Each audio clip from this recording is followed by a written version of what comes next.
Още по-щастливи, защото в Созопол се откриха част от мощите на Свети Йоан Кръстител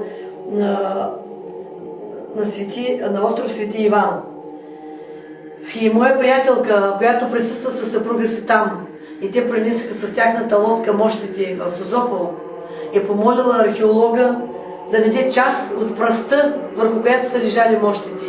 И една част от тази пръст лежи ето в тази кутийка, която беше изпратена от доктор Снежа Антонова от София, специално за да се съхранява тази пръст, където са лежали мощите на Свети Йоан Кръстител.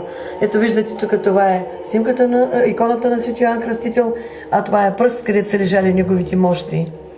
Дали сме да се напечата табела, че това е пръст, където са лежали мощите на Свети Йоан Кръстител, за да могат хората да се покланят и да се докосват. Защото знаете, че на такива свети хора биополето е много силно, излъчването е много голямо и само докосвайки се до тях, човек получава изцеление. Тази година ще бъде на 10.10 в 10 часа. Това не е случайно.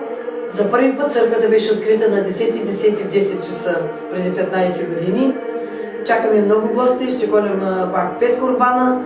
Вече започнаха да идват първите дарения за курбаните от наши приятели пациенти. Ще има много гости, ще има много голям празник. А другият празник на другата ни църква, която се намира на 100 км от тук в село Крайново, там където никога не е имало построявана църква или параклис, там построихме центъра, там също има сега нов център, който се обновява. Тая година там построихме голяма трапезария с кухня, много веранди, лятна трапезария Петю направи, много голямо обновление също има там. Там празникът ще бъде на 16 октомври тази година.